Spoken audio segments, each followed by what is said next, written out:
एक प्रसंग सुनाते हैं हम आपको महान का, जो वास्तविक महान होता है वो कैसा होता है।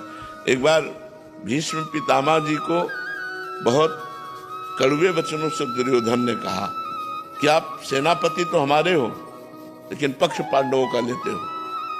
अगर ऐसा ना होता तो 10,000 महारथियों को रोज मारते हो, एक भी पांडव नहीं मारा गया। जब बार बार वचनों का ऐसा प्रहार किया तो आवेश में आकर 5 बाण निकाल लिए और कहा कल अगर जीवित रहा तो 5 पांडव मारे जाएंगे। अब तो खुशी की लहर दौड़ गई कि भीष्म प्रतिज्ञा होती है। अब ये गुप्तचर लगे रहते थे, दोनों शिविरों में गुप्तचर रहते थे। तो तुरंत गुप्तचर गए और पांडवों से बताया कि तुम्हारे मारने के लिए भीष्म पितामह जी ने 5 बाण निकाल ली और प्रतिज्ञा कर ली।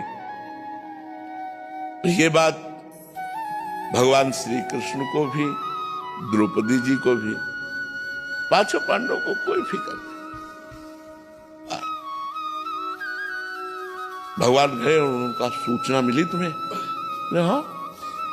बोले तुम तो ऐसे सब निश्चिंत बैठे हुए हो, क्यों? तुम्हें कोई विचार, कोई चिंता, कोई भय? बोले कुछ नहीं। बोले क्यों? बोले आप हो ना, जिसके चिंता करने वाले आप मुझे इसके विषय में क्या चिंता करनी? द्रौपदी जी से कहा ऐसा करो, तुम तैयार हो बहु रूप में, और यहां से घूंघट करो, आगे चलो और पीछे दासी के कपड़े हमें लाओ। दासी के कपड़े भगवान ले पहले, पीछे पीछे भगवान दासी रूप में, आगे आगे द्रौपदी स्वामिनी रूप में। दरवाजे के पास पहुंचे भीष्म जी, चूंकि महान बाल ब्रह्मचारी, तो बोले पादुका उतारो। पादुका लेकर पीतांबर में लपेट कर ऐसे खड़े हो गए जिससे दासी खड़ी होती है। द्रौपदी जी अंदर गई, प्रणाम किया पितामह को, बोली नहीं, घूंघट करके। पितामह ने विचार, देखो बुद्धि बदलने वाले भगवान ही होते हैं। पितामह ने विचार किया अभी दुर्योधन गया हमसे प्रण करवा के, उसकी पत्नी आई होगी आशीर्वाद लेने, तो उनका सौभाग्यवती हो।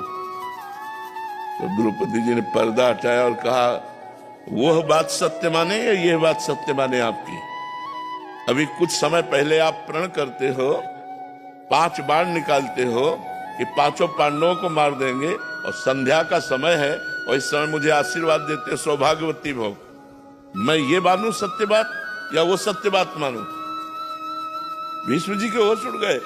बोले वो कहा जो तुम्हें हाल आया है, क्योंकि जान गए कि मुझे चक्कर में फंसा दे, इसका मतलब वो है। वो कहा है? उतरे और दरवाजे पे देखा तो दासी वेश में। तो एक आवेश आया गुस्सा का, और ऐसे ऊपर का वस्त्र पकड़ा, ऐसे खींचा और कहा जूतियां देखी दो। भीष्म जी अवाक रह गए।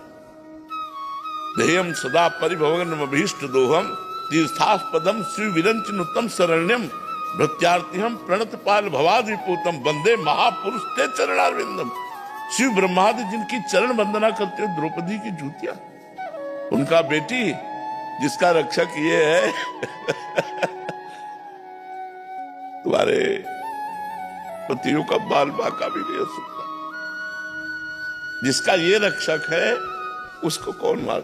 तब कहा प्रभु आपने मेरी प्रतिज्ञा टलवाई, और आप जब महाभारत का संग्राम प्रारंभ होने वाला था तो आपने प्रण लिया था मैं अस्त्र नहीं गाऊंगा, कल मैं आपका प्रण तोड़ूंगा।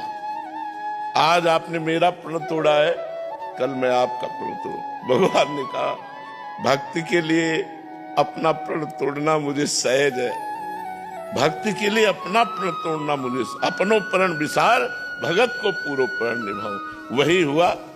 दौड़ पड़े भगवान रथ का पहिया लेकर के भीष्म पितामह को मारने के लिए। जब अर्जुन के ऊपर बाणों की बौछार कर दी